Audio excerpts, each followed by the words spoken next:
Welcome, everyone, and thank you for joining us today at the first of our 2019 community roundtables at the Scranton Area Community Foundation, focused on food insecurity. My name is Laura Duchessi, and I'm President and CEO of the Scranton Area Community Foundation, and we're extremely grateful that so many of our partners in the nonprofit sector and world of foundations, government, and private industry have taken time out of their day today to share with us their perspectives and their views on the state of food insecurity in northeastern Pennsylvania. It's such a critical issue, and we know that so many people are working together diligently on this issue. I'd like to make a few announcements before we go into the rest of our morning. First of all, we have an agenda today, and it will be pretty fluid in the sense that we're thrilled to have Barbara Norton facilitating the community roundtable today. Barbara Norton is a community advocate as well as a member of SAF's Advisory Council. So she's going to take us through the questions. Kathy Fitzpatrick, to my left, as many of you know, has done so much at organizing these roundtables. This is the first of 5 roundtables this year. I'd like to acknowledge Scranton Area Foundation board members that are with us today: Ida Castro, Ellen Berkey, and Alan Hughes. Thank you for being with us today, and so many of our partners in the room. So a few things. There are less microphones than there are people in the room. So that's why we've structured a system, and so it's important that everyone that responds has a microphone, because this will be broadcast on ECTV, so it'll be easier for them to pick it up. So we have Brittany Pagnotti and Dana Hunter are going to work with making sure that it moves quickly, that microphones get to people that want to speak. So all you have to do is acknowledge, and they'll get a microphone to you quickly, so we don't slow down the process. So other than that, no breaks, but no scheduled breaks, but that means you come and go at will. It ends at 10:30, so again, it's completely at your discretion, and we'll move into the program. So the purpose of today's meeting is really a carryover from the 2018 community forums that the Scranton Area Foundation held last year, where we heard so many of the key issues and challenges that are happening in northeastern Pennsylvania. And as a community foundation, it's important for us not only for our own grant making so that we could advise philanthropic partners, other foundations, and donors in the community on these issues. And some issues came to us as we were compiling this report as less represented during this forum, and one of those was food insecurity. And knowing that it is one of our region's more compelling problems, along with others, we wanted to make sure that we were taking the time to really put an emphasis on a focus on this issue and hearing from all the individuals involved with it. So that's why we're having specific roundtables on this today. We know it's one of our community's more urgent problems. The examples of high regional prevalence of chronic illnesses that in many cases are attributed to food insecurity, the healthcare costs that accompany these conditions, the failure of infants and children to thrive and develop normally, to succeed at school, to develop good eating and healthy habits, issues of food deserts in our community that are prevalent predominantly in many underserved communities, and issues around food literacy. Concerns for so many of us in this room: human service providers, shelters, health and wellness programs, publics and private schools. So today's meeting is really an opportunity for the foundation, for us and our partners to get your perspective and your ideas on the nature and the prevalence of food insecurity in northeastern Pennsylvania, opportunities that may exist to build the capacity of northeastern Pennsylvania organizations and groups to address food insecurity in ways that maximize impacts, opportunities for new and sustainable solutions to food insecurity and inequity in northeastern Pennsylvania, and this might look like changes in systems, changes in policies, changes in practices, ways that we might looking at improving or augmenting the food delivery system in Lackawanna County.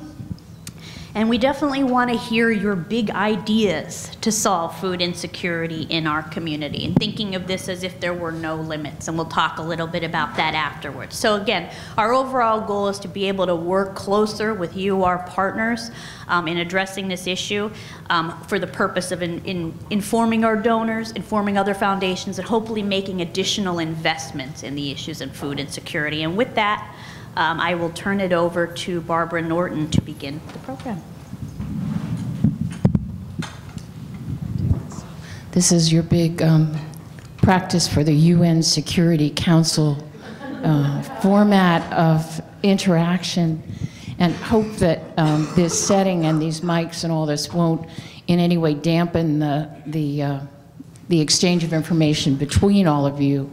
As Laura said, during the community forums last year, there really wasn't ample time to discuss food insecurity and hunger in our community, but we heard loud and clear, I think, in those sessions, 2 days worth of comments, that food insecurity was very much on the mind, not only of those who were direct food providers, those whose mission is all about food, but also healthcare providers that are seeing the impact of food insecurity and lifestyle and food choices, bad food choices and bad lack of access to nutritious, healthy food in their care settings, in their clinics, in their hospitals. Educators and daycare providers who are seeing this show up in the failure of children to thrive in their schools, the failure of children not only to develop normally, but to be able to compete academically. So again, showing up in almost all settings, and influential too in a lot of other community discussions about transportation, just a lot of ways that this is showing up. And I was impressed, at least because I don't work every day in this space of direct food service provision, that the number of entities that had sort of just jumped in and started some kind of food intervention to help their clients. So that's where I wanted to start, just to get a temperature of the room here. How many of you are from organizations whose principal mission involves the delivery of either food or meals, meeting food needs? How many of you are from organizations that are pantries or meal provide? Big show of hands. So I got a handful. And how many are here because you're seeing the impact of food problems in your work? It's interfering with your ability to get good health outcomes, or, okay, so actually the majority. Okay.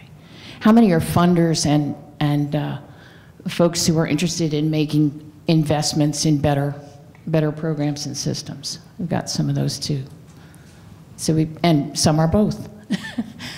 Let me start just briefly, and I will remind you too, we have Carol Merrill in the center of the room too. No one, I'm the only one who's old enough to understand that joke, sorry. We have folks who will help you with microphones, getting microphones to you. So I'm going to be asking some questions, but please just give it a second until we get a mic to you, because otherwise you won't be on the tape. And probably won't be heard by others here. Let me just begin by saying food insecurity, as we're using it this morning, it is kind of referring back to folks who either have too much month at the end of their money, they, for financial reasons, have run out of resources to get food.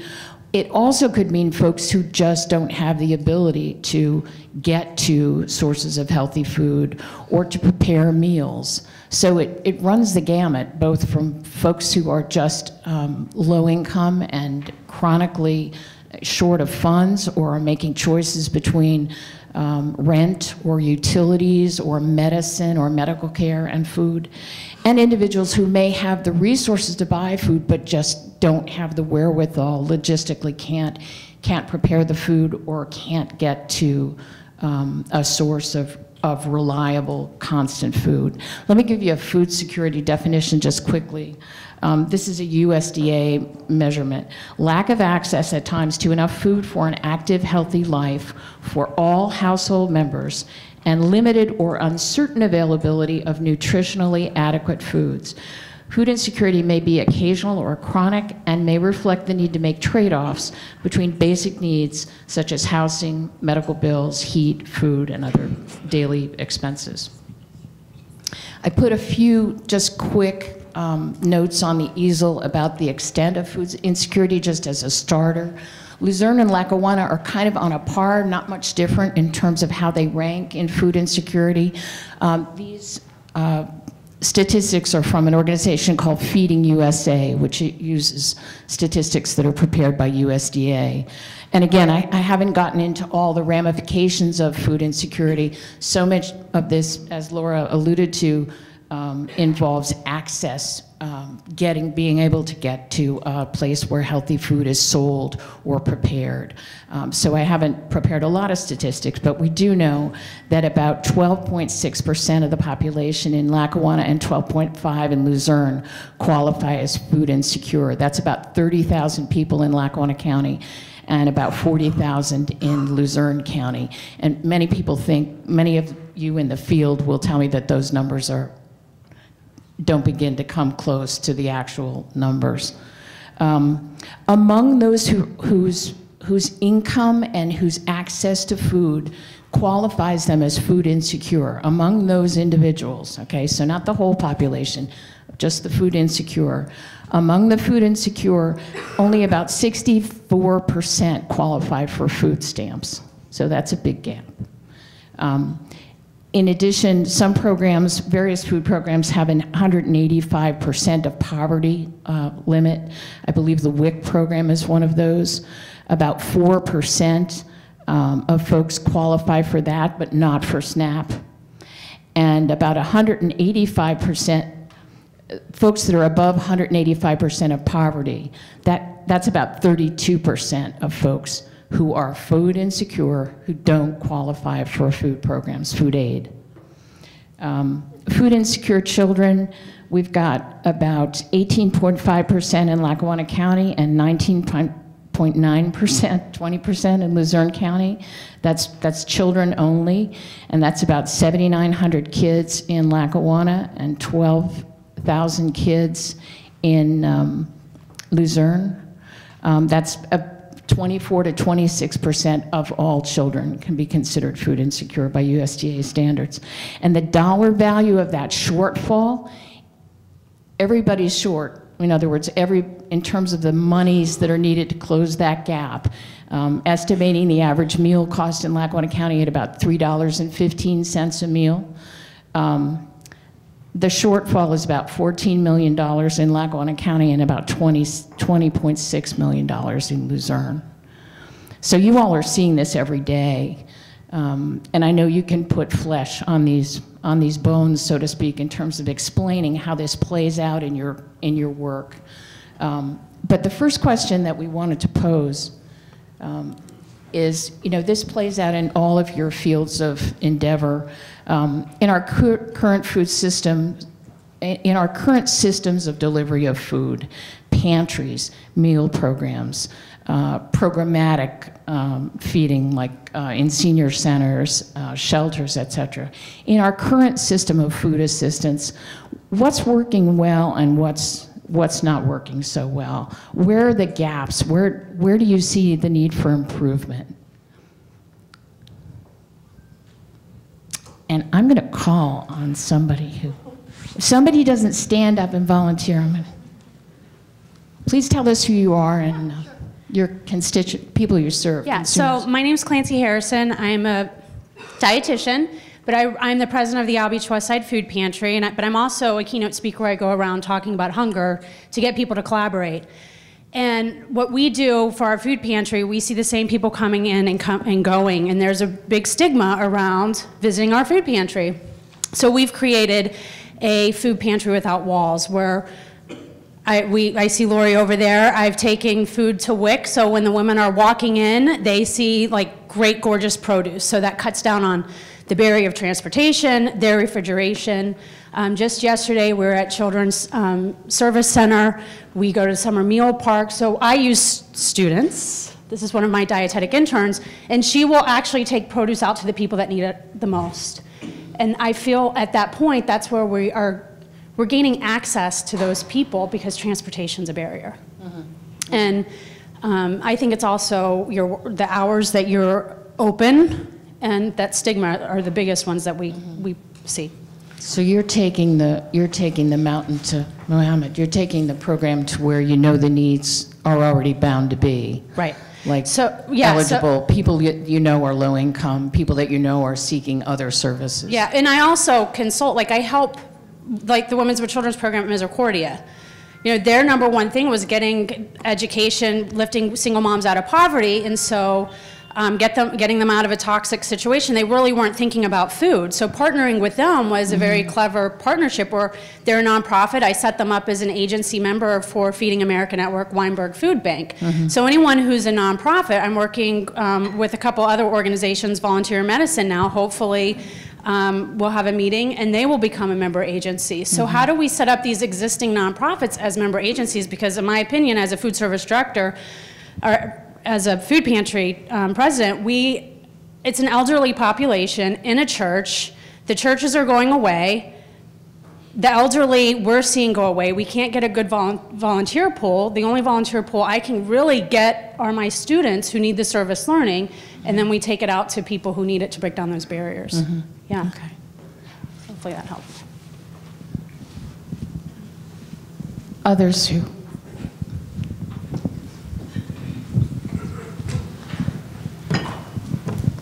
Hi, my name is Megan Loftus from Friends of the Poor. Apologize for my voice. To start on a positive note, I think one of the best things we do as a community is come together and collaborate often on our services. So we do have a food policy council of Lackawanna County that meets monthly, where local food service providers discuss what are our challenges, what are we doing well, how can we help each other. We've kind of created stopgaps with each other where just to call out UNC, for instance, if they're having a problem picking up food from the food bank or Friends of the Poor is, we can help each other. If we see a client who's coming to each of our pantries almost every day, we talk to each other, bring in our caseworkers. What's the underlying issue? Is it just the socialization? Where is their money going if they are getting services?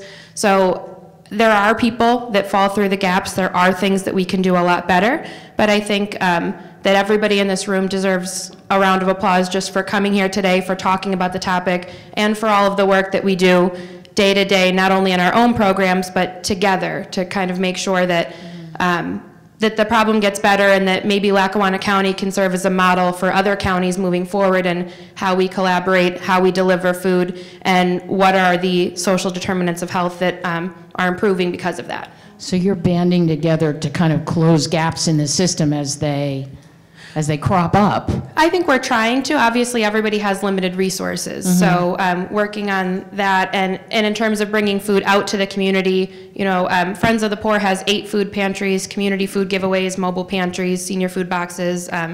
If Sister Ann Walsh thought of it, we have it. So we do a lot of food programming, and we see barriers, not just stigma, not just transportation, even education. So working with the food bank to bring in nutritionists to say, this is an eggplant and this is how you cook it, and this is an easy recipe, because if you've never seen it, like I'm a really picky eater. So if eggplant was the only produce available and I don't like it, I might not take it. So just kind of adding in all of those pieces together, which is difficult, and then doing it as a group to make sure that it's a cohesive experience. When someone goes to any food pantry in the county, they're getting the same standard of service, the same kind of, and they know what to expect and what they need to have with them.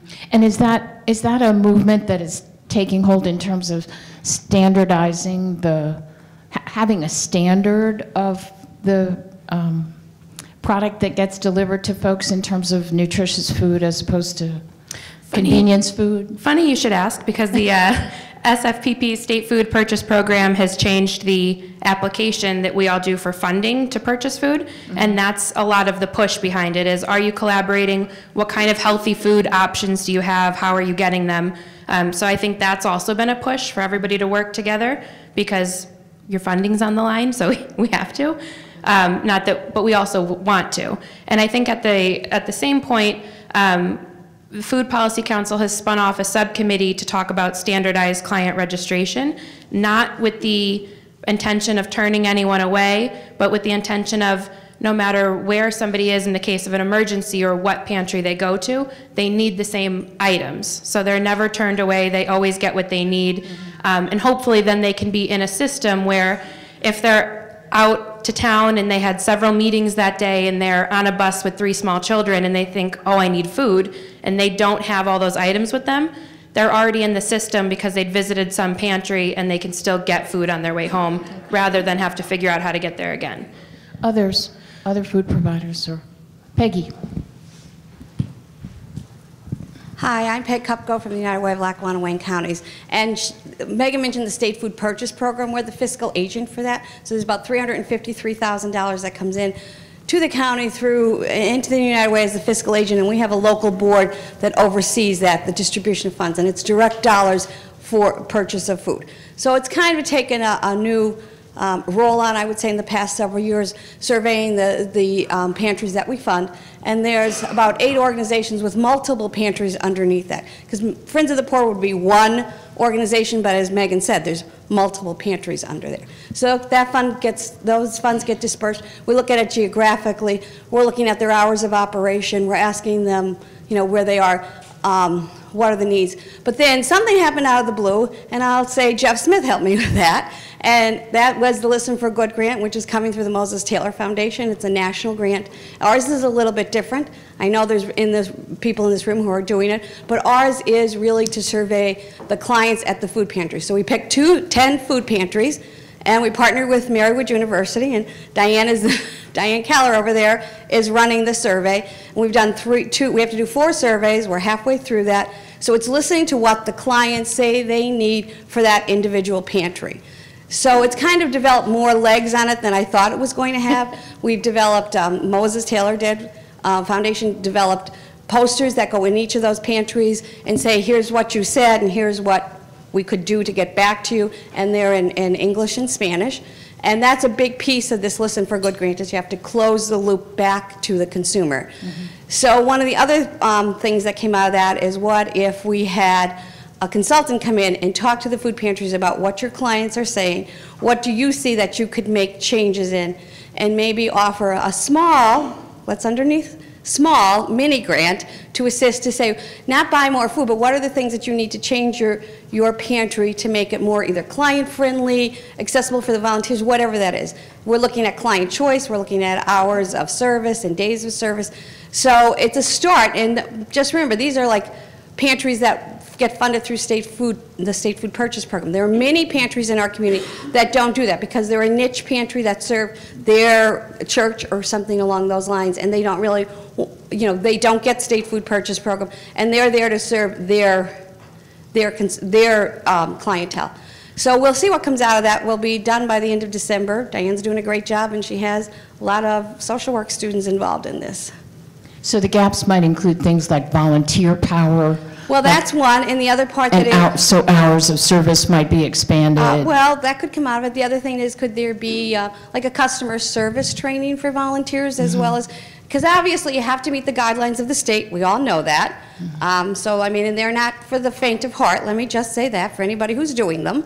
But that's how we get the money, and we have to meet those guidelines. But really, it's a self-declared need. The pantries all row with that. Some of the pantries have really, I think, found it interesting. Some of it, I think, find it challenging.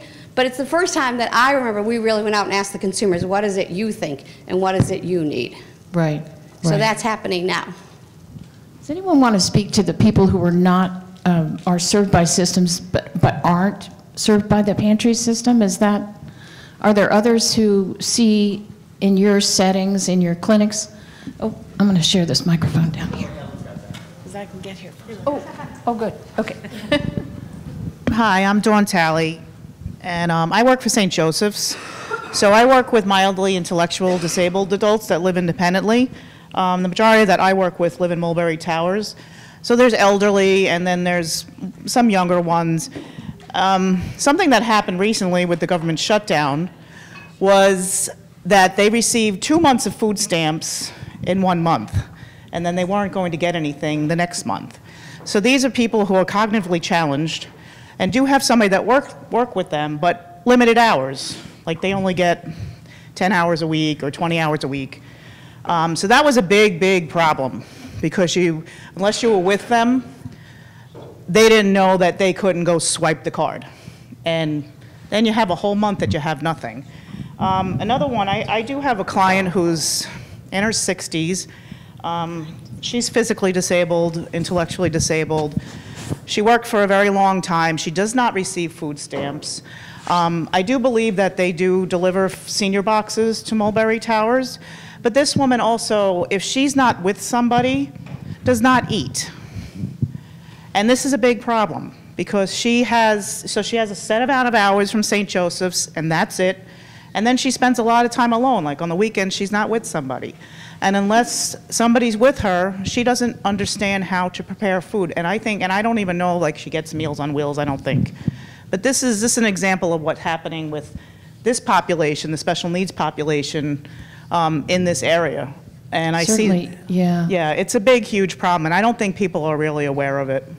So I know one hears frequently when folks who offer either holiday meal programs, Thanksgiving and holiday meal programs, or congregate feeding programs, that the nutrition is really the least, seems sometimes to be the least important part of it. The social opportunities, the opportunities to be with other folks are equally as important. It sounds like this person is, in need of a whole array of supports. Yeah, well, she goes to the senior center, but unless that's only, once or twice a week. As far as those holiday meals, they're fine. I'm very church-oriented. But what about past Thanksgiving and Christmas? Sure, it's a year-round need. And the food, again, a lot of the times the clients that I service, they don't understand unless somebody is walking with them how to do something, how to prepare something. And they will go to the Dollar Tree with their limited amount of money, and they will just pick out whatever, which is not helpful to them. And then when you were speaking about illnesses, so as they age, these illnesses are all related to this. And I think we see that across all populations. Cheap food is usually, cheap food that is not nutritious is so much easier to access than nutritious food that is more expensive, produce and fresh protein and stuff that's more expensive. Yep. Is anyone here from Meals on Wheels? Is there anyone? Okay. Other comments? My name is Frank Dubas, and I don't have a constituency. I'm from New Canaan, Connecticut. I've been a New York City businessman for 42 years. I grew up in Jessup. I've been here I came here on Sunday. I come here regularly. And yesterday and Monday, I spent some time walking through Scranton.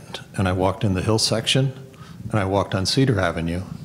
And I saw something where you see a number of people here who are, let's say, Bhutanese, Nepalese, and other nationalities. And they're out there working community gardens.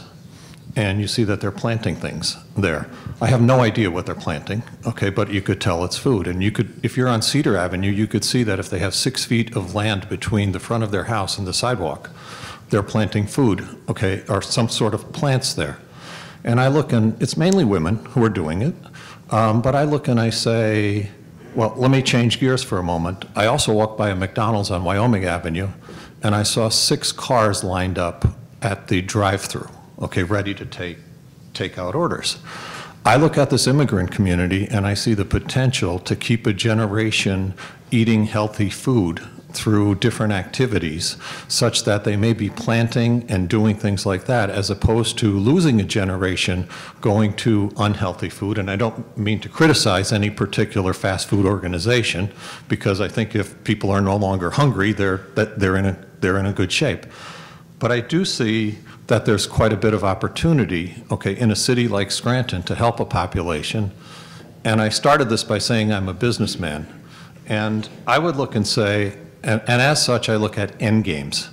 And a success could possibly be, if we could do something here that in 5 or 10 years, maybe only half the people would have to be in this room because people's needs are satisfied. I would look at that as something that could be rather successful. So that's my interest. Thank you.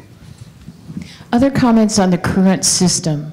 Roadblocks, stumbling blocks, shortfalls.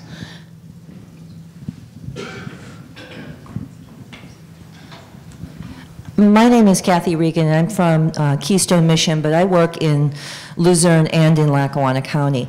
And one of the biggest roadblocks that I see is the time that the pantries are opening.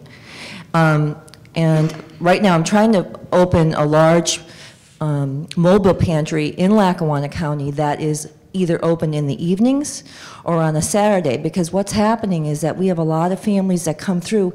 If you work, you can't get assistance because your pantry is open at 10:30 in the morning. So when we opened a pantry in Luzerne County once a month to do fresh produce, in 6 months it went from 40 people to 850 people because people can come in after work. So I think that I know it's difficult getting help to come on in at different hours, but if we're going to try not to perpetuate, you must not work in order to get all assistance, then we have to change the way that we look at our pantries and make it more applicable to families who might have a job, where we can have them coming in on a Saturday morning or after work on, we do ours on a Wednesday afternoon, but we're trying to find something in Lackawanna County where we can do the same thing. Do you restrict to in Luzerne County wage earners? No, there's no restriction. Okay.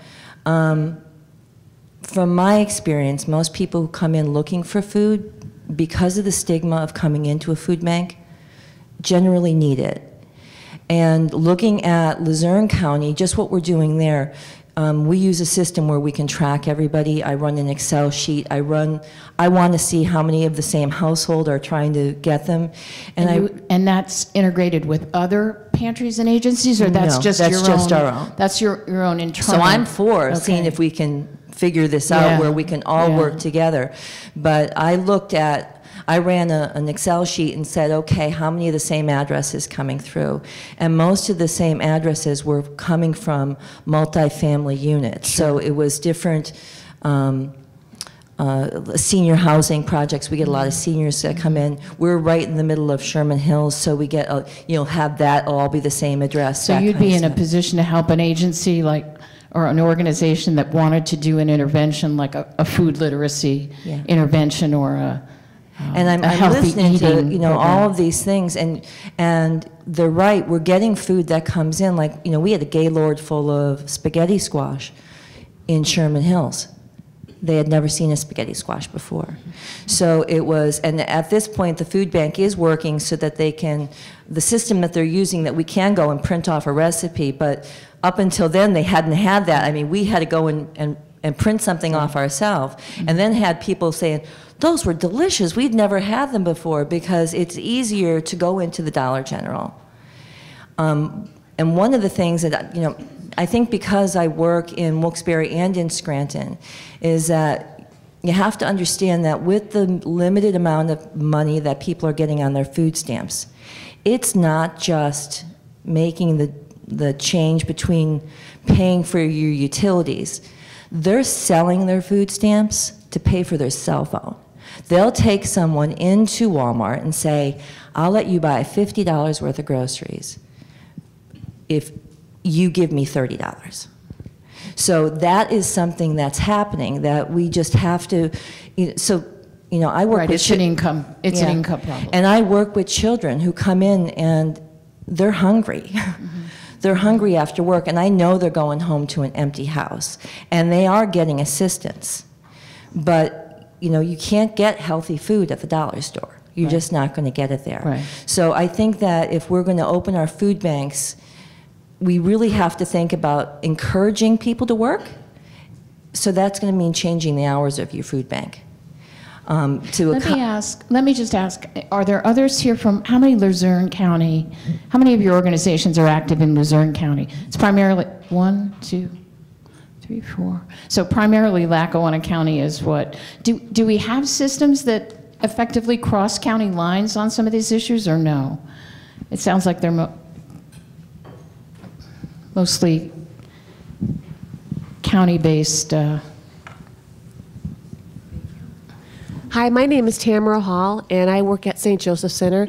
We have a baby and children's pantry, and we are located in Dunmore, but we also have sites where we transport food orders, baby clothes, diapers to families in need in Honesdale, 2 sites in Wilkes-Barre, Tunkhannock, Valley View projects. And some of the barriers that you mentioned, we see as well. We serve about 350 families a month. And we don't give out food, but we provide formula, cereal, baby food to mothers, families in need, grandparents who are raising their children. And something that we've noticed as well is that we're not just serving families who are of a lower economic status, it's the working poor. It's people who are working, paying their mortgages, paying their rent, but they can't afford food and diapers and formula for their babies. An average can of formula is about $25 to $30. So we educate moms coming into our pantry because sometimes they're so desperate they want to give any type of formula to their baby, whether it's the right one or not, soy-based, milk-based. So we do try to educate our moms coming in and help contact their doctors to make sure we know that we're giving them the right formula. We do receive formula on a donation basis from doctors' offices, but we've been very fortunate to partner with the Jog for Jude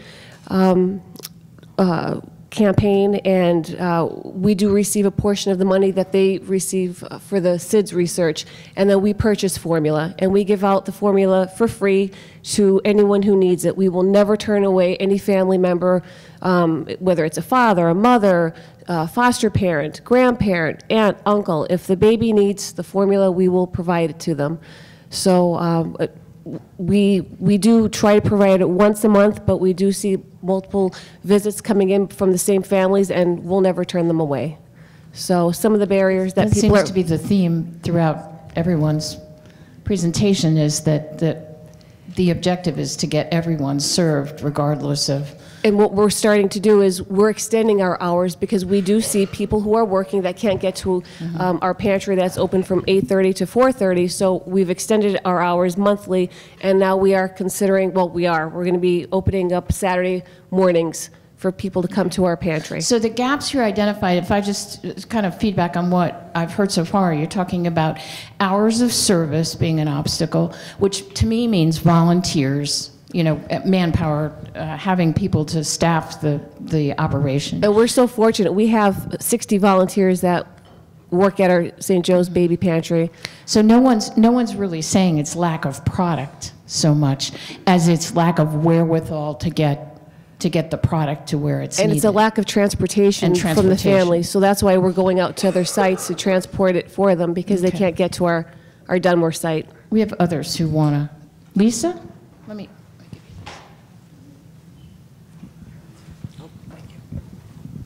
Thank you. Just while we're Lisa Durkin from United Neighborhood Centers, and while we're talking about gaps, a year or so ago we did some focus groups in our teen programs, and from their perspective, food just wasn't a priority in their household.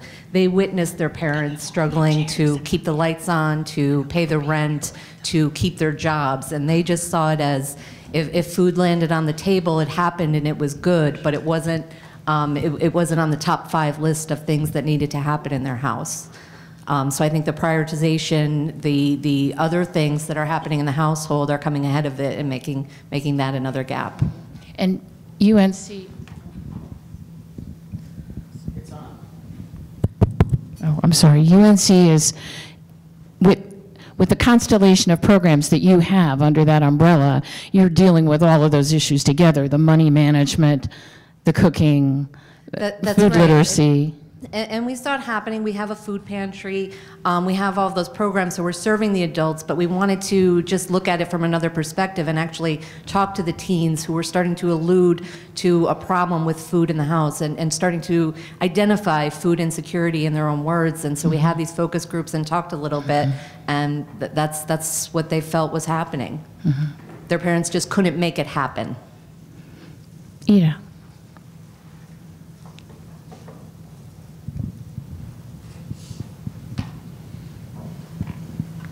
Hi, good morning, everyone. I'd like to piggyback on what Lizzie just raised, and coming at it from an entirely kind of different perspective. So at the School of Medicine, we have a program for disadvantaged kids that we run really online, but mostly physically on Saturdays. From the beginning, we realized that a lot of these kids that would show up motivated, interested in really achieving higher goals for themselves would often almost faint by the time they were midday in the program because they had not eaten since lunch the day before. So I'm raising this now. What we've done for our program is we've done specific fundraising so that now we can feed them when we bring them. But the real question is, so what happens to these kids? I mean, what happens to the kids that are not in my program, and what happens to the kids in my program when they're not there, when they're not coming to us that one Saturday a month and they really experience real hunger that prevents them from learning, that prevents them from growing, that prevents them from being active, right, in so many ways because they're so embarrassed by their own condition that they don't want to say that they're going hungry. We see that.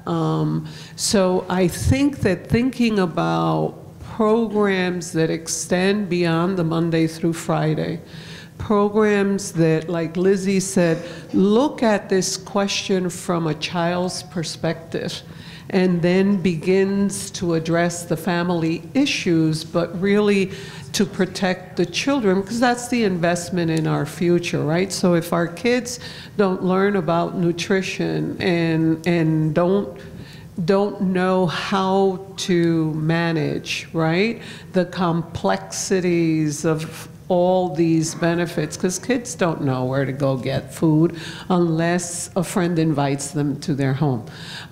So how do we deal with that? That would be the question that I would pose, because they're truly victims.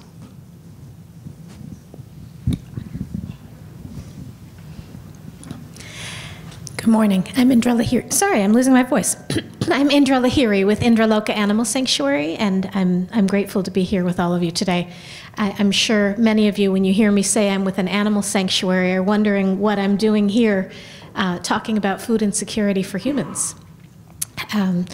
And I wanted to echo that I'm experiencing some of the same things as the last lady who spoke and the United Neighborhood Centers are experiencing. Whenever you have animals, you have kids, right? Kids just show up where there are animals. So we learned this a number of years ago, and we started having kids programs, and we have a lot of kids programs now. In fact, the kids programs are as much a part of the mission as the animal rescue is. And we started taking a look at, okay, well, you know, what kinds of opportunities are there to help the kids with the animals? And one of the things that we discovered is around what we might call food literacy. So we rescue farm animals, and they love vegetables. So it's as simple as, you know, if they love vegetables, then the kids are much more interested in the vegetables. And we started doing some work around how do you grow food, how do you prepare vegetables, what, you know, maybe something you could do for your family. What we started seeing is exactly what I'm hearing from my colleagues in the other organizations, is these kids don't have food at home. So we started making sure that every single program that we have kids coming, even if they're coming for a couple of hours, they're getting a meal. But what our worry is, and what we're working towards, is how can we partner with more of you to make sure that after the kids leave the sanctuary, so, you know, they're getting some meals at school and they're getting some meals at the sanctuary, and maybe they're going to the medical school one Saturday a month and getting some meals there, but there's a whole lot happening in between. We started sending kids home with food, and some of them weren't getting to eat the food. Either they were sharing it with siblings that needed it or having it taken from them. Similar issues around something going on at home where food isn't necessarily the top priority, either because it can't be or because the parents have other problems that are taking up their energy and time. So I just say all of this to underscore that there's a real serious need, especially for the children of our community, and it's not okay. So a lot of this too has to do with how we make connections between the resources that are there and the programs that are available to help folks. And I think what you're alluding to too is taking our resources into non-traditional settings just to make those connections. And I know those who are healthcare providers in the room are seeing this as well. You know, how do we connect our resources with pockets of need? You know, we don't want to just deal with things on the health outcomes, the negative health outcomes, but how can we go and reach out to where the need is being experienced and where people are showing up? I know Springboard is one of those initiatives that sort of breaks boundaries in terms of how systems are connected. Do you want to, because I know I wanted to talk about people who are experiencing need in non-food assistance settings like healthcare and education. Yeah, and actually I was waiting until the end because I'm excited for the big ideas section of the conversation to really begin to think about the system that we have in place now. We can all articulate what we're not meeting, the needs that we're not able to address with the limitations that we currently have in front of us. But as we begin to think about how do we pull that resources, when you think about $16 and $20 million, isn't that much to eliminate the food gap? And so how do we start to think about how we do this a little bit differently? But as we start to the conversation, you know, we're excited because last week we were able to open our doors for a Food is Medicine initiative here in Scranton. And so we opened our fresh food pharmacy. We're very excited to see some of the people coming through there, offering food, really trying to eliminate that food barrier so that they can begin to focus on their health. And so with all of us in the work that we do within the food space, we're trying to meet that need that's right in front of us, and we're trying to give them some food. But I think we have to really put forward the effort to figure out what's the thing that's next. Like, how do we go beyond that conversation of food? I think food is the entry point. And I think that we've all come to these food conversations, and as Megan mentioned before, we've collaborated and we're really starting to have these conversations and figuring out how do we get the food in the hands of the people that need it when, and who can distribute this that we got today versus the one that comes next week. Really thinking about those relationships.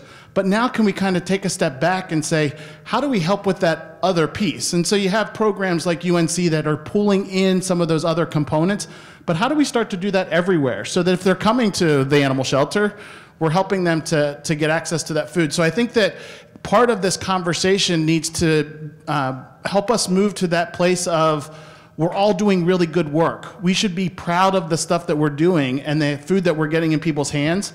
But we now need to start thinking about, because just in the past 2 weeks, I've worked at 3 different food pantry locations or food distribution locations, just by the nature of the work that we're doing at the Healthy Food Fest and at Finch Towers, where we're lucky enough to volunteer some time, and really starting to see the same players. And so I think it's time that we start changing the conversation a little bit to understand that core group that we see all the time. Let's really start to think about, are they ready for assistance? Are they ready to move past that? Or is there that base that's going to constantly be part of that core group that's receiving the food benefits? And then how do we expand to the ones that are ready for the assistance and bring those to this conversation? So I'm excited for the big ideas. I think we should have food markets on every corner that allow for people just to pick up a bag of food as they're leaving. Scranton School District requires you to walk to school or to get your own transportation to school. At 3 o'clock, there are 180 kids, I counted them yesterday, that walk past the street corner at the Scranton School District. Why aren't we handing them a bag of food there versus requiring them to go someplace else and pick up the food later? Just some thoughts to get us started. Yeah. Before we move on to question 2, are there other folks outside the... Here we go. Yeah. My name is Jill, and I work for Penn State Scranton. And just to give the academic side and touch on what she said about people coming for food, sometimes these students are they have a sense of pride, and they don't want people to know they don't have $1 to buy themselves a snack. I see these students because I'm a nurse, okay? And I see them when they're ready to pass out, when they're faint. And what we have found, you know, it started with me just going and buying them a soda, and then started digging deeper. We started a food pantry a couple of years ago. I adopted it about 3 years ago. It has grown 100% from where I started. 50% of those people are adult learners. Now, if you know our campus at all, you'll know that 30% of our enrollment is adult learners. These people have kids to go home to, they work full-time, and they're trying to put meals on the table that are healthy.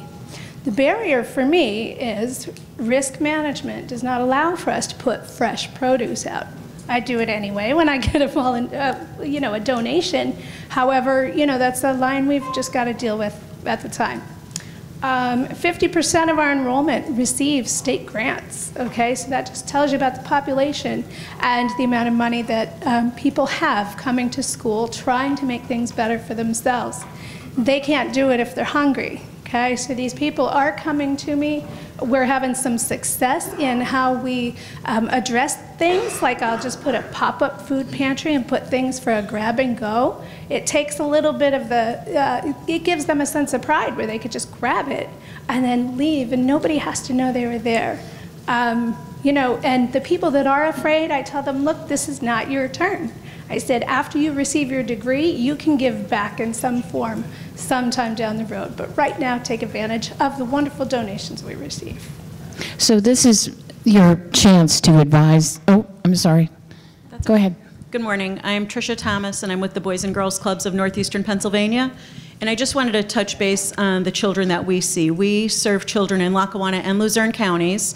Last week, we served approximately 200 children a day in Lackawanna County and 50 children a day in Luzerne County. In Lackawanna County, our kids are getting breakfast and lunch at school every single day. And then they're coming to the Boys and Girls Clubs, and we are providing dinner every single night to those kids. Similarly, it's happening in Luzerne County as well. Those 50 kids are getting breakfast and lunch at school and then dinner with us at night. We are not an organization whose first priority back in the day was feeding the kids. It wasn't even available years ago. And we have seen it turn to be our #1 priority, is feeding the children that we're serving. Our #1 priority is getting them in the door, and number 1.5 is feeding them. And I agree that there is a stigma attached. We will often put some freebies out, some donations that kids could take. Of course, if it's candy or something like that, they'll take it with a big smile on their face. But if it's something more meal-oriented that they could take home and share with their families, they are a little embarrassed to take it. So we do see that, and it's interesting how community-based organizations have now taken this on as one of our highest priorities.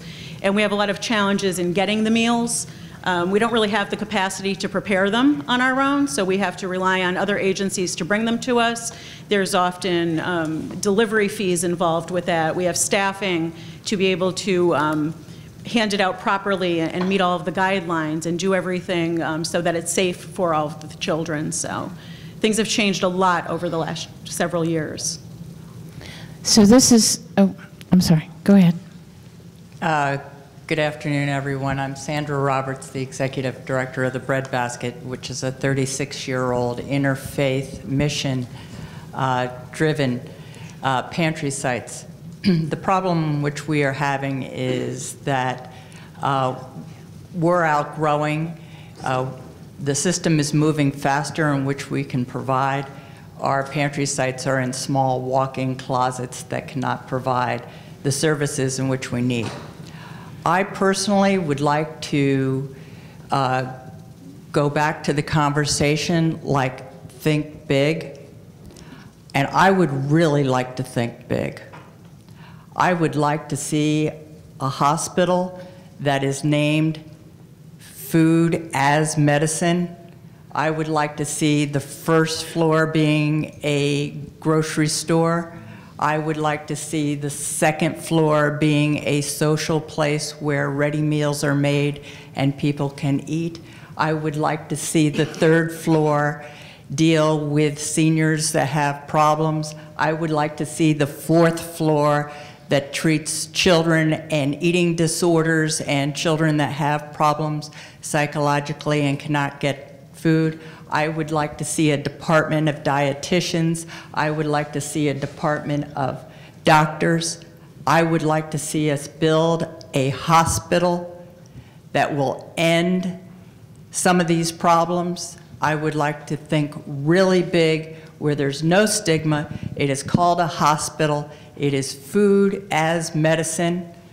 And I don't care if you're having your tonsils out as a kid or you have gallbladder problems like myself. I've corrected them by food. I know it works.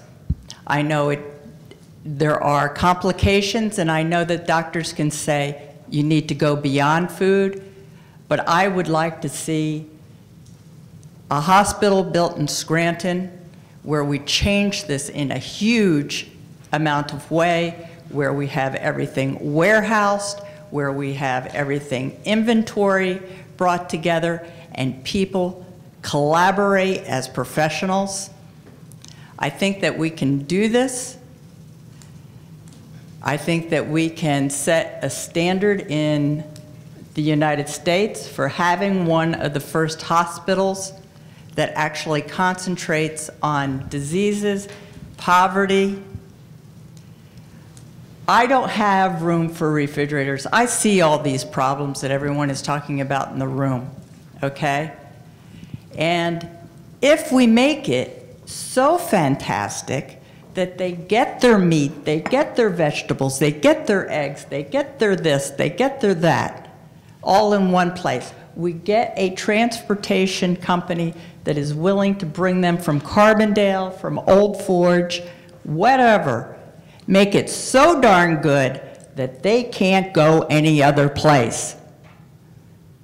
Because I have people who say, I gotta get a couple meals here, I gotta go run over to the Friends of the Poor and get a couple things there, I gotta go to Safety Net and get friends there. They can't get anything done because they're always in chaos running around town. That leads me into the next set of questions, which is that if this is your chance to advise the Scranton Area Foundation here, listening with rapt attention, and other funders in the room. If you had to advise the foundation about where an investment needs to be made to take us to that next level where we're not in a stopgap kind of scarcity mode of thinking, but are trying to get folks to not only have, ample daily access, but also systems that work better to end the cycle of need and have a more holistic approach to sustainable food systems. How do we get from there to here? What's the next big idea? There's a big idea, certainly a very, very big idea thrown out. But how do you see us getting from where we are now? What improvements not only do we need to make immediately, but what kind of systems and big changes do we need to make? Hi, I'm Mike Hauser. I'm the director of Here for a Reason. And what we do is we use community-wide events to gather 150 to 200 people together to package meals that then get distributed through the school district. So I work with 5 different schools, 5 different elementary schools. Last year we handed out, or we distributed to 500 families a month, giving meals for the whole family to have over the weekends. Because we recognize that the kids, when I sat down with the school district, they told me that 94% of the students qualified for free or reduced lunches.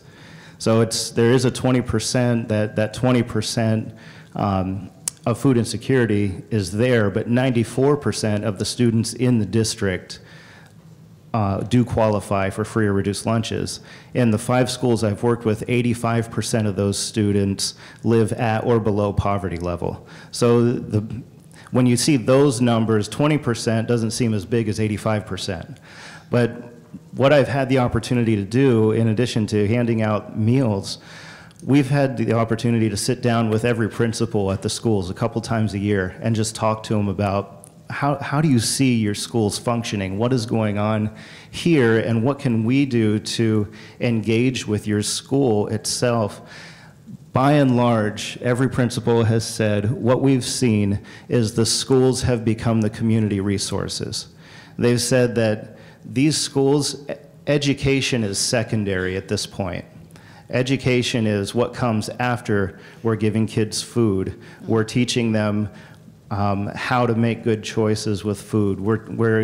There's one school in Southside where teachers bring clothing in that are hand-me-downs from their own kids, And they're technically not allowed to do this, but they're handing out coats to their kids So who are they coming have in. no alternative but to take on that subsistence job. Right, and so what we're seeing, I mean, you're talking about big ideas, what we're seeing is working within those schools to find the needs, but most of the time, and every principal I've talked to, they're talking about the biggest need that they see is parents need help to understand how to parent. And we are seeing this systemic issue across the board that the ability or the willingness to make good decisions is kind of based around their educational ability or the education of the parent. How do we help parents understand what it takes to make good decisions? And there's one school here, it's one of the smaller schools in Scranton, there are 20 different languages spoken in that school. So every time we hand something out, he goes to different people in the school who handwrite the notes in their own language so that they can be handed out. So And that's an issue. We haven't even scratched the surface of the language. Yeah, so that, and cultural barriers. The big idea, getting to that big idea, is if we can couple the education of parents when we hand food to a child, if we can somehow engage with the parents in a way that says, here's how to make these good decisions, here's how to actually move forward instead of maintaining this cycle that you're in, I think that would systematically change the landscape of what we see here in our region. Other comments? Hello, good morning. My name is Gwen Smith. I'm currently working at the Rice Center, and I'm also a student at Lackawanna College. My thing is that I see my job, they offer food bags once a month, which is great. School also hands out, they have a food pantry, they give canned goods and snacks. But my thing is that the kids don't have like access to stoves to cook in the dorms, you know. So I be trying to tell them like to go to what is that, St. Francis, the soup kitchen to eat, but there's a stigma there because nobody wants to go to, you know, to a soup kitchen. When you say soup kitchen, it doesn't sound right to these students, you know. But I try to encourage them to go because sometimes they have these cards that they put money on so they can eat, but that runs out, you know. And even if they could cook, some kids don't know how to cook. They're just coming from home, you know what I mean? And they're used to their parents cooking for them.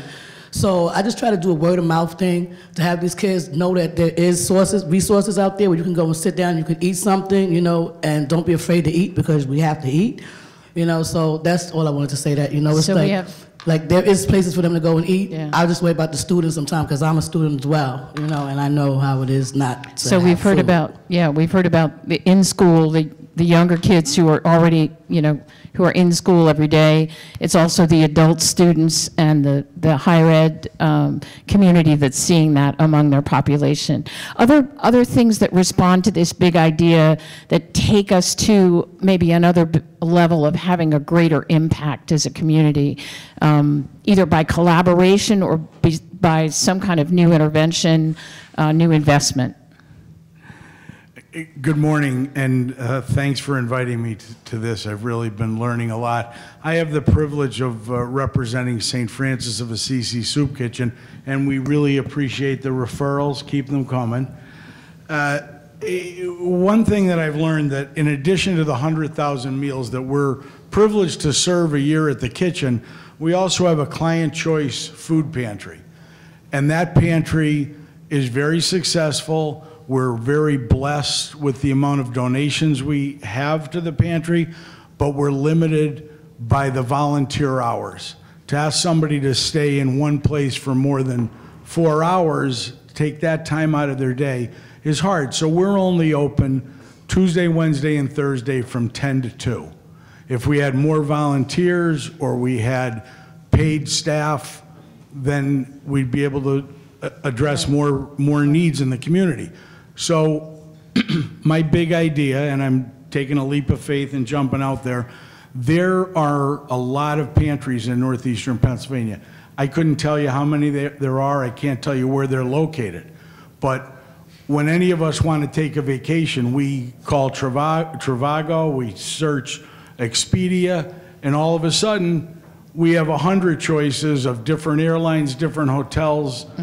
we need So how do we get the infrastructure? We need to coordinate. To get volunteers to where they're needed. We need to coordinate what we have. We need to coordinate our volunteers. We need to let those who need the help of a food pantry know where they're located, what their hours are, whether they have fresh or canned products. Right. If we can coordinate the resources, the service, the time, and the locations, then we can better serve northeastern Pennsylvania. So this is dovetailing with another discussion that's going on in the community that many, many of you are involved in terms of human service and healthcare resource coordination, and making sure that we're all knowledgeable about making referrals, know what resources are out there and how you qualify for them. So it really, it suggests, it begs the question, you know, what's the larger system? How do we all work together to get our resources to where they're needed and use them better for greater effect? Good morning. My name is Chris Kehart, and I am an assistant professor at Lackawanna College and the director of disability services, and I have to tell you, I'm completely overwhelmed. We started a food pantry at our school, and it really started with Pop-Tarts on the windowsill. That's how it started. And all of the faculty were actually providing food to some of our students that were in need, but we were all kind of doing it in a silo kind of situation until we were having this discussion. So the problem for us is how do we tackle this situation? And I'm listening to what everybody's saying, and I think at a college, we would have the student resources maybe to help you with some of our students that are looking for service learning projects that would be able to help volunteer. I also really am kind of focusing on the education part of this, where we could provide handouts, we could provide assistance for our students that are going to be parents someday to try to break the cycle. But let me just backtrack to where we started. We started with Pop-Tarts on the windowsill, students coming in and out of our offices. And then we kind of went to the 2 weeks right before finals was where we saw the greatest need, because our students were running out of money on their, on their cafeteria cards. And so we, as faculty and staff, would have, so we take the stigma out of it. We would have different days where we would offer different, I don't know, peanut butter and jelly sandwiches one day, and maybe we'd have a chili cook-off the next day. And all of the different departments would provide this for our students. But the week of finals was when we were saying, oh, they're really hungry, and they're coming and trying to take finals. It was really hard for us as an institution to really say, okay, we really have to address this. So through our food services, we came up with a program where they had unlimited food swipes in our new cafeteria on 409 Adams. And I'll tell you that that has picked up and solved some of the problems, but not all of the problems. We still have this group of students that either are looking for snacks, they're afraid to ask, there is the stigma, so then we started a food pantry. Now, our food pantry is funded by donations through our designer purse bingo. I know it's just like, how are you tying this all together? But as the people come to the purse bingo, they bring food to support the food pantry, and then they're given tickets, for extra cards for the bingo. That sustains us, and we're okay with that. But my issue is, how do I now instruct that student as to make better choices, how to manage their money, and also, I don't know where Marcia went, but Marcia's intern, who works with all of our human services students, and then also she is our SAP coordinator and wellness coordinator. They offer programs all, throughout the college to help students.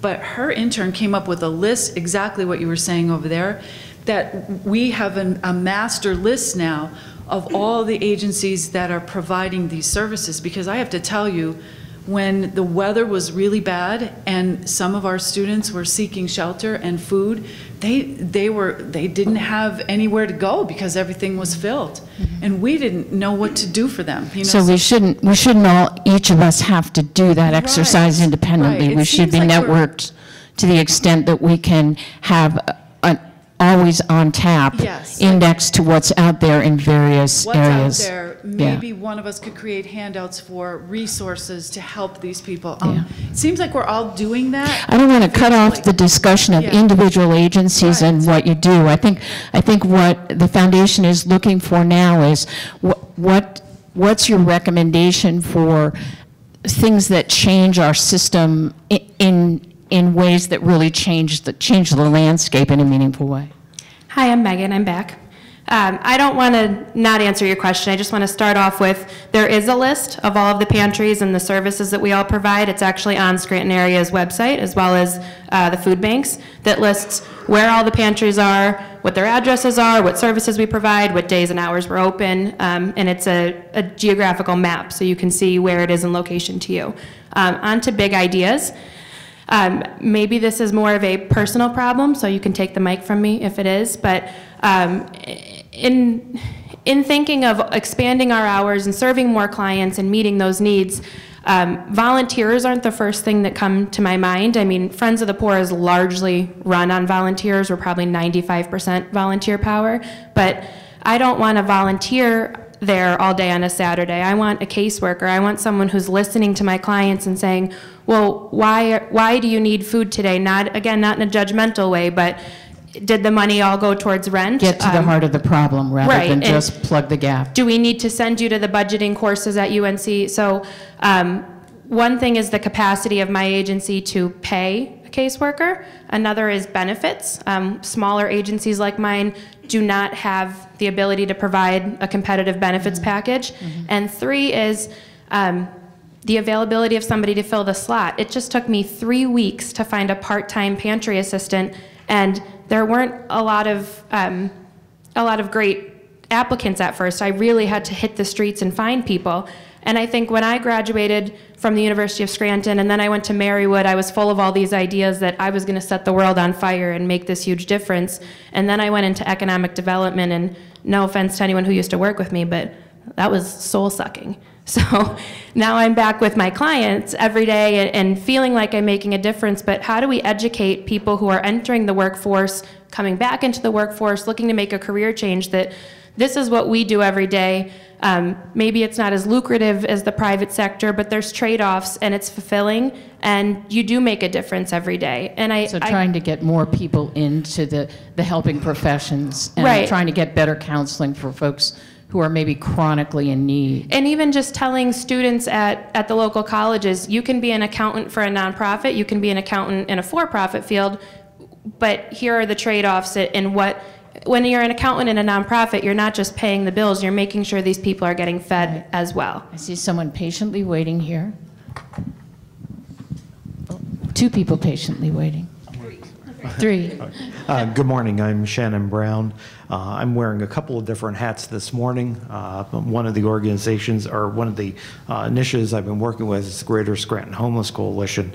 But I'll share something that I'm a little embarrassed to share, particularly with a group of this large, but my family could have very easily been the people during periods in our life that you're serving. And I think that we need to be more sensitive to how difficult that was. And I'll argue this by analogy that my grandparents died. They were in their 80s. I tried to help them to get Meals on Wheels and things, and the response was, no, that's for old people. And they were in their 80s. And I say that because I think that we need to be more sensitive to how difficult that stigma issue is. It's not just a stigma or a shame, but it's really a mindset, and I think that we need to be more sensitive to that. The big picture, and I preface my comments with that by saying some of the big picture ideas are creating community-owned grocery stores. Pennsylvania now has something called a community benefit business organizational model. Not everything needs to be a nonprofit, but that would help to give dignity and provide kind of a pay-as-you-can type orientation, but located in neighborhoods so that these programs are not perceived as being, oh, that's something that's, I come from rural poor, that's not something that's in the city, or that's something in town, which, for a lot of us that have, higher education, we look at that and say, well, so what? It's a big issue.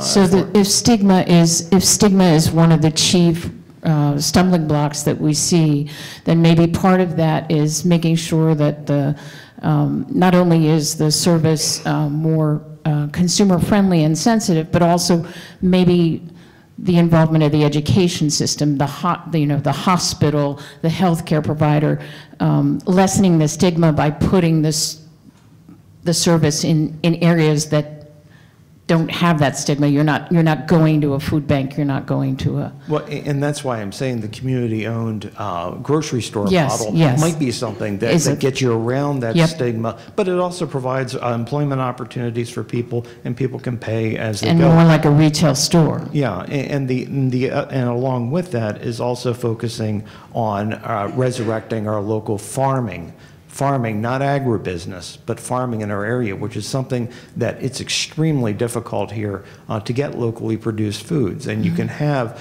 a system that begins developing where we can be generating that here locally, providing additional jobs and additional opportunities for people as well in our area, using some of the resources that we already have for things that are right here to build our local economy. Right. Thank you. Other big ideas. Oh, Yeah, someone down. right here, please.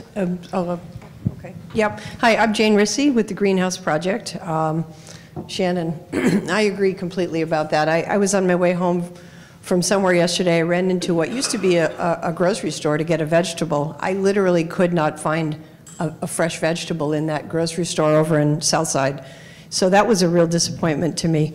At the Greenhouse Project, we teach community gardens, we teach edible gardening, we teach people to learn how to grow their own food and connect with the soil and the earth.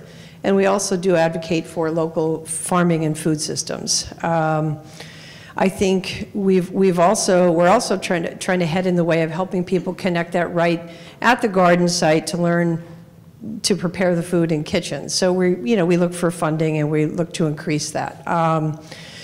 What we found is years ago when we were using a church kitchen to do the classes, kids would look at spinach and they would look at vegetables and not want to eat it until they actually prepared it themselves. And we made spinach raviolis and they ate all of them. There were no leftovers. So I think when you connect people with where food comes from and we can teach resiliency and self-reliance for people, and it's a long-term solution, and it's not immediate, but it pays off. I gardened with my father when I was a child, and he gardened with his father, and that's how we learned it. So I want to get back to teaching that. There's really not enough of that out there. We are asked regularly by many organizations here to advise on that and to come to help create community gardens and help teach gardening. And we'd love to do that, but we could use some more funding for staffing for that. Also, we're part of the Food Policy Council, and we did just spin off a subcommittee for supporting and trying to connect the dots with the local food production, both with restaurants, pantries, and for individuals like CSAs and drop-off points. So we're looking to kind of connect those dots. My personal long-term goal would be to have a food hub in Scranton where we do work with local farms and we aggregate the food here, and then it's easier to distribute. So I think that's it. Thank you. How many here are with organizations that connect with food producers in some way? 1, 2, 3, 4, 5, 6. Okay, so that going back a step to sort of connect with those systems might be a source of help for all of the organizations. How many have the capacity to do nutrition or food preparation counseling within your organizations? You can teach people about healthy food and how to prepare it. So we have those resources too, it seems, in some quantity. Other, yep. Okay. Hi, everyone. I'm Jason Kavulich. I'm from the Lackawanna County Department of Human Services. I wear many hats there, but primarily I am the director for the Area Agency on Aging. And I do have to say, while I'm excited to hear about ideas and the efforts with our young adults in the community, we have not really spent a lot of time today to talk about the more than 70,000 seniors in Lackawanna County, okay? We have literally one of the highest populations of seniors in the Commonwealth, 3% more than all of our neighbors. Our food insecurity in the senior population is a significant issue. My agency alone, we spend $1.3 million a year on meals for seniors in either congregate form or in Meals on Wheels or in Mom's Meals. But the How much problem was is that again? 1.3 million. Could you hold that mic up right to your, that Okay. mic is not the best. Over 1.3 million is what we'll spend this year. But the problem is we're not doing enough. You know, we're not serving nearly the population of need that's out there. We're talking about 5,000 out of 70,000 individuals that are getting services. The average income from our seniors is less than $1,000 a month. You're talking about people living off of $997 a month exactly. And it's really an accessibility issue. So everything we've talked about today, all the ideas, they're amazing, they're fantastic. I'd be the first person in line at the local store if it was, you know, locally owned and for this. But I can't get those older adults there. And a lot of them don't have the ability to prepare the meals any longer. And that's something we also have to keep in mind. That's something we have to wrap our head around, that there is this segment of the population that isn't being served, and oftentimes in most conversations doesn't even get considered. And I know that we have in-home individuals who go under the auspices of Area Agency on Aging, subcontract providers who go into homes where there are seniors living alone and find that you know, they may be there to help the person dress or bathe or do small chores, but what the individual needs them to do is go to the pantry, right, or somehow, you know, help with the food issue that is kind of beyond their capacity to. So thank you for, you know, mentioning the senior population. Is anyone familiar with? I'm sorry. Go ahead and pass that on. But I was wondering, you know, other than the Meals on Wheels model, is there, for those who are homebound, is there an option? Is there another alternative that would work for home delivered or volunteer-based services? And maybe the answer is no one has that answer. I just wanted to speak a little bit further. I'm Sister Susan from the Catherine McCauley Center. We work primarily with homeless women and children. But I think the preparation piece and the capacity to take the food that's given and make a healthy meal is something that we've just kind of minimally alluded to. I think for many of our people, we know that taking the food home and putting a nutritious meal on the table is a stretch. And I think every effort that's being made now to accompany food with very simple menus or opportunities for them to learn how to cook in a healthy way. We know that obesity is huge in our county. And we do a lot of wondering about our children who suffer from quite a large amount of behavioral issues, mental health issues, learning disabilities. What is the impact of meals? So you can take your cans home or get them at the dollar store, but how do you create a meal that's nutritious? And what is the impact on just picking up the food that's being picked up now, not quite sure what to do with it, or not having time when you get home with your kids as a single mom to put a very healthy meal on the table? That, I think, is a big problem, and all our wonderful efforts at handing the food out, I think, need to be accompanied by more and more efforts to be sure people know what to do with the food when they get it home, and that they can do it in a simple way. And to support people when they need the help to learn that information, yes. not just to make it a 9-to-5 kind of affair. Penn State Cooperative has worked with many of our moms in helping them to learn how to prepare a simple meal that's not expensive, actually doing it and then giving them the food to take home to do. Those kinds of opportunities, and I think about the college students too, learning how to do it now so you cook in a way that you're going to be healthy over the long haul. We certainly seem to have a lot of energy and talent within our college, higher education community that could be sort of put to use. Not only do we have folks who need to learn that within their college experience, but we do also have volunteer power in those institutions that could be a benefit. There's someone over here. Hi, I'm Tom Foley from Helpline and PA 211, and I just wanted to talk about the resources that you were speaking about before.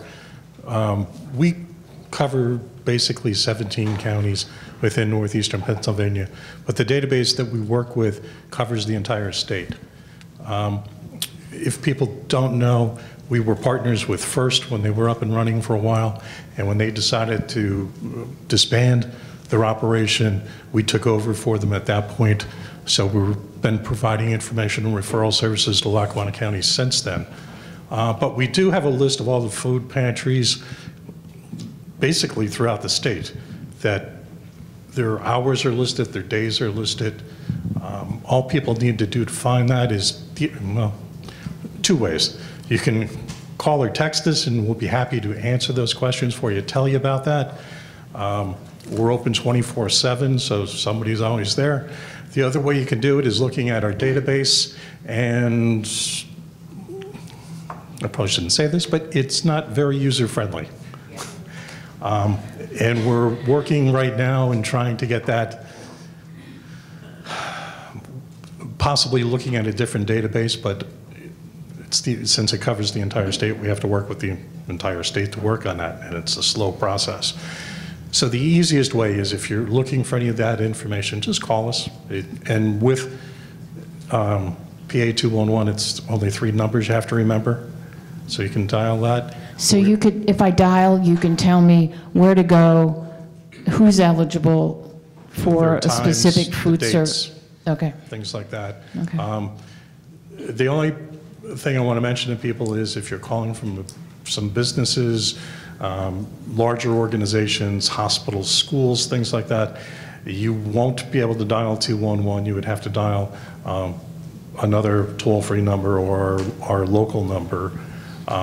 It's just because of the way the phone systems in those organizations are set up. They have to be all reprogrammed and things like that, and it's usually cost prohibitive at that point for them to do that. So I have some brochures I'll leave somewhere if people want to take them later. All the phone numbers that you can reach us at, the texting numbers in there, the website's in there. If you really want to try, go ahead, and you may find things. Thank you. We have about 10 minutes left before we start doing a wrap-up. Next. Yeah, hi, I'm Clancy, I'm back, but I've heard a lot, I heard stigma a lot today in this room, and sometimes I think that the simplest solution could be the biggest idea. I see non-participation on the macro and on the micro level. So, for example, a very large entity does not want to partner with the Feeding America Network because they don't want to seem as if they don't have their priorities in order, right? They should be putting their money towards something else versus building a building. And just so you know, Feeding America, which is where those numbers came, that's Weinberg, that national network recovered 3.5 billion pounds of food from food waste. We have a brand new 3-year-old warehouse that has tons and tons of food, from ready-to-eat food, sandwiches, salads, single-serving frozen meals that elderly can pop in the refrigerator, all kinds of produce. We're going to start seeing a lot more from local providers as the summer months come in.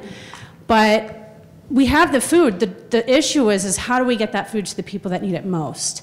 And then how do we break down that stigma and the shame? And so to get this organization on board to be a member agency, I said, why don't we start recovering food? Why don't we save the food? Let's forget about the people. Let's forget about hunger. Let's not even talk about hunger. Let's talk about recovering food waste. And then we take that food waste to the people that need it most, and we don't even say that we're here to fight hunger. And then those people, whether they're college students who now are socially more minded and conscious, are very proud and, oh wow, I get to save this cucumber from going to the landfill. It's a completely different mindset, and I've noticed that our participation has increased. I know that our own volunteers at the food pantry will take produce.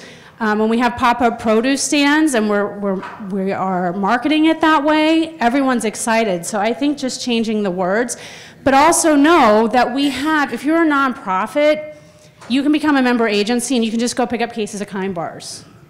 You can get food that's being recovered from the Walmarts of the world and take that into your organization. So that's just one small, simple solution. Right, right. There's someone over here with Brian. So I think as we head into the conversation, so I would be remiss if I didn't recommend or invite all of you that are sitting around this table having this conversation to come to a similar opportunity tomorrow morning at 8:30 at the medical school, where we're taking that concept of the community resource network. So what does it look like for us to have this information readily available at our fingertips in an easy to use, consumer friendly, forward facing web-based platform that can be something that we can all use. And then the goal is really to feed and help to expand the services of 211 and working with the Pennsylvania 211 and the United Way as they continue to expand that outreach. So tomorrow morning, 8:30, at the medical school. You can let me know at the end if you're able to make it. But we want to just have that conversation and begin to look at some of the systems that are out there that aren't what we're currently used to, that aren't what we've seen every day, that we're looking at something that could be brought in from the outside that we might be able to expand the continuum. I also think it's important as part of this conversation to think about, I would benefit from that education about how to cook food. There's lots of us in this room that could benefit from how to handle food waste. There's lots of these conversations that really need to go out of the conversation of we're helping those individuals who need it to really changing the dialogue that we have about food. And how do we change the dialogue from food insecurity to really healthy food access, to putting it in the hands of everybody, that we begin to think about how do we get rid of that stigma, to pull us out of that conversation into a new conversation. If you give me a cooking class, I will be there because Lucky Charms gets old fast. You know, and so really thinking about how do we change our conversations, how do we start to think a little bit differently, and then I hope that we will get to the point where our food donation process that we accept, you know, that we don't give credit for the 20 boxes of ramen noodles the same way we give credit for the 1 head of lettuce. And so how do we start changing the thinking of the way we engage our community to donate food that's going to be distributed to all of us within all of those that need it within our community? And then can we get to a point where we have a couple hubs that are available as food pantries, like the bricks and mortar food pantry location you can come to where we coordinate the volunteers and everybody kind of chips in together. But then we really focus our attention on how do we deliver this food to their homes so that we can do a home assessment at the same time and really see what else might be needed. So a couple additional thoughts as we head into the end of our time together. I think one of those themes too is how do you get other individuals involved and other organizations involved that aren't traditional service providers to help to destigmatize and also to help to build a network out so that somebody who's in a rural area and doesn't make any connections, you know, during the regular workday has access to that helper person to help them learn more and eat healthier. Other comments, recommendations to the foundation? Someone here on the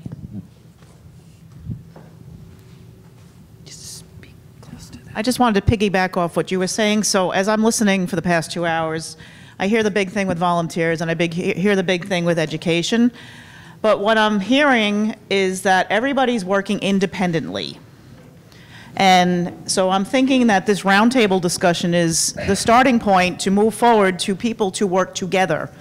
I had a lovely professor at Marywood who passed away last year, Reverend Virginia Minor.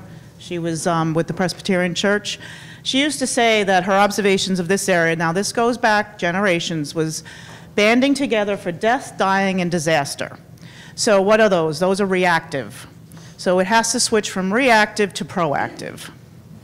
And that's my observations on that, so thank you. So there's, in a way, it's kind of a, connects with the Food Council theme, but somehow extending that even beyond to additional entities in the community, whether those are colleges or medical school or hospitals and health providers. Comment over there. Good morning, everyone. My name is Denise Traver, and I'm with Pastone Corporation. And actually, our programs locally deal with individuals who've had criminal justice involvement, who take advantage of the pantries, and take advantage of the education system, and so forth. However, they also volunteered down at the Weinberg Food Bank, and they loved it. It gave them a sense of ownership. As you talk about the community gardens, as you talk about the community supermarket and education, I think the one thing that is missing, we're all sitting here around the table. The people who need the services, the big word I heard was stigma, ownership, have buy-in and ownership from those communities. Community gardens that are operated by and overseen by the individuals who are using the food. Same with the community supermarket. And don't limit it just to them, but if they have buy-in, you're going to see that the stigma will decrease. Penn State Nutrition Extension Office, we have them in all the time. And when we have individuals who are residing at community correction centers, they can't take their measuring cups back into the center with them. But when they're released, they're in our office saying, where's my bag? Where are my measuring cups? I need them because now I'm cooking my own food. So to me, it's a matter of buy-in from those communities and giving them ownership in what's happening. And I think that's, Peggy alluded to the listening project, the whole notion of letting the consumers identify, you know, how do they envision the need? How do they envision what you're doing and how it compares with what they actually need? And you know, how do we listen to them and create that feedback loop? And maybe we'll all learn more about that project going forward. One last. Hi, how are you? My name is Eugene Connect. I'm kind of the odd man in the room. I'm a local farmer, and we're taking our farm nonprofit. It's at Findhorn Gardens. The nonprofit organization is called the Center for Creative Cooperation. We're new, and listening to all of you here, there is a true need, and I feel that. I've heard a lot of great comments here. Working together is one of them, and I hope that we can all come to that, including we the farmers. I hope to be the first of many that will join this, and I like the idea of local food being grown and that we can open up some stores and things of that nature. All the ideas come into play, but it starts somewhere. It starts with growing the food. We're a farming community. We lost that, and it's a shame. I'm hoping to bring some things back. Hopefully I can find assistance from some of you in the near future with things that I might need. Yes, let me ask you and our colleague from the greenhouse, is the expansion of a greenhouse type, a greenhouse growing community gardens thing, is that, what would it take to do that? Is that sustainable in our locale? So do you mean growing to teach people? To teach and to supply too. I don't mean substituting a greenhouse is never going to be a food pantry. Right. But in terms of creating that community education capacity and having opportunities for people to grow their own food. I would say yes. And children.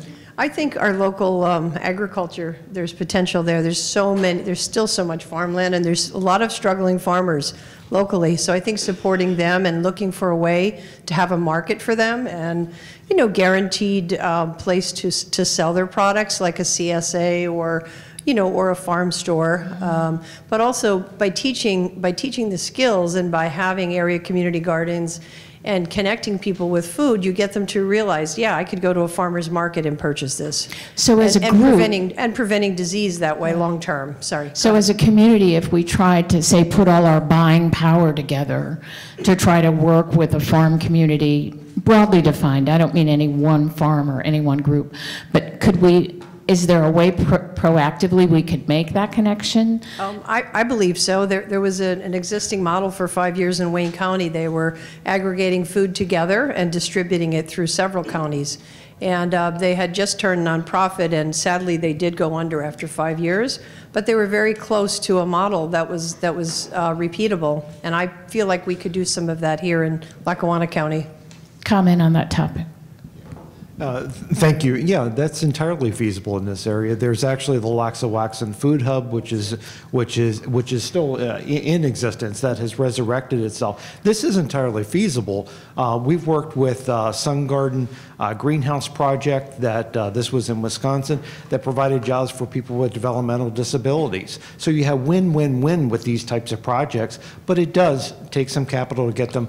But this area and this climate is entirely, I've worked up on the U.S.-Canadian border with it. We use landfill gas in order to heat greenhouses in order to produce tomatoes. So you have locally produced tomatoes, you know, and another almost 3 degrees north of here. So yes, it is feasible in this area. So, setting aside, assuming we have the resources, and let's say, for sake of argument, that we do have an infusion of outside capital to kick this all off and maybe get started during a startup period, this idea of food hubs, tying into food growers in ways that network out to existing agencies and destigmatize this whole food assistance process, are all those things, are those the pieces that you're describing, or Yes. am I missing something? No, I think you hit the nail on the head, and that is the big idea, is to draw it all together.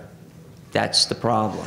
Mhm. Everybody's working in their own separate thing. And then the information piece that allows us all to know allows the right hand to know what the left hand is doing.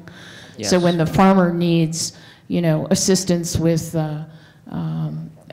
counseling, financial counseling. Financial counseling, volunteer help. Or volunteer help, exactly. Anything like that, yeah. Okay. Maggie. Hi, everyone. I'm Maggie Martinelli. Many of you know me as the Director of Administration and Projects at the Scranton Area Community Foundation. However, I also volunteer with the Junior League of Scranton. I'm the current president-elect for that organization. For those of you who aren't aware of the Junior League of Scranton, it is an organization of women volunteers committed to promoting volunteerism as well as creating the future women leaders in our community. And we have made food insecurity and nutrition an impact area that we want to focus on. And yes, we have some great programs that we are starting, but I wanted to make aware that there are volunteers that are willing and ready to mobilize and want to mobilize, and are just looking for the right areas in which we can make a significant impact. So if there is something that the Junior League of Scranton can assist with, the volunteers do exist within the community, and we want to help and we want to make an impact. So we welcome ideas directed to us to help do that. We're coming up on time, and I want to give Laura an opportunity to wrap up and give some reaction.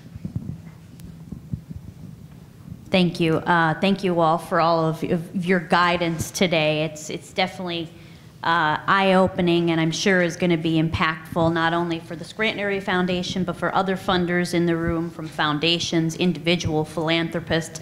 I want to thank Barbara Norton for facilitating an excellent dialogue today. Thank you. And thank you for all of us for joining us. We're grateful for what you're sharing with us in terms of your understanding from your expertise within your own organizations and institutions about the outstanding needs that exist, the barriers of stigma, challenges in distribution, infrastructure, and other barriers. We're also particularly grateful that your collective expertise has presented to us a series of solutions and big ideas that we believe will enable the Scranton Area Foundation and other partners to move community investments further. I want to make a special note because so many of us today are terrific in speaking in big crowds and we're comfortable with it. But it's very possible that many of you are sitting there listening to this, digesting this, and thinking of solutions that you're forming, and you might not really be ready to articulate this in the size of a forum that's like the UN, right? You might not be ready for that yet. So we encourage you to collect your thoughts when you're ready and submit them to us in writing. It can be something casual, but it can be something from what you think, from your own background, from what you're seeing within the food access area, or something that really resonated with you here today that you would like to see or you believe could be a solution. And please just submit them to us via email. Obviously, you can always call the foundation, that's understood. But if you submit it to grants, we simplified it, grants@safdn.org. Just submit your ideas to us. We would love to hear them, because what we're planning on doing is compiling the information that we've gleaned today into a report, obviously for other funders and for the community at large. We're hopeful that we may have access at the foundation to additional investment, to additional resources, to make particular investments in the area of food insecurity, food access, to take a more positive turn on that healthy food access. So this is really, these big ideas are things that we were really hopeful in terms of helping us to think about how we can craft an impactful investment strategy, and I really think that some came out today and probably will continue to moving forward. I also want to make an announcement. So many of our partners in the room are participants and leaders in the Food Policy Council. And so that's something that was brought to my attention today, that I believe that there's more, people are more than welcome to participate in that, if I'm correct. And that those meetings take place the third Tuesday of every month at 3 p.m. at Friends of the Poor's Administrative Office. So again, the Food Policy Council is opening their doors to other participants that are working on this issue. So again, I want to thank you for your insight, your guidance today. I also want to note that this is the first of 5 community roundtables this year. So our next roundtable, for those of you in the room that it might apply to of interest, is going to be on June 11th. It's from 8:30 to 10:30. It's going to be at the Radisson. And the focus of that roundtable is going to be on the issue of animal welfare. And that's a regional roundtable. It's not only just focused on Lackawanna County, not that today is. We have participants from others in the room, but that's taking a more regional perspective on the issue, looking at issues of animal welfare, shelters, adoption, spay-neuters, sanctuary, humane education, issues regarding that. So I definitely want to invite you to that, or for you to refer it to other colleagues that you believe are working in that area, are interested in that area, are interested in making an impact further in that area. So thank you to all of you. We'll be issuing a report. We hope we get more information coming via email or calls, and we'll end up.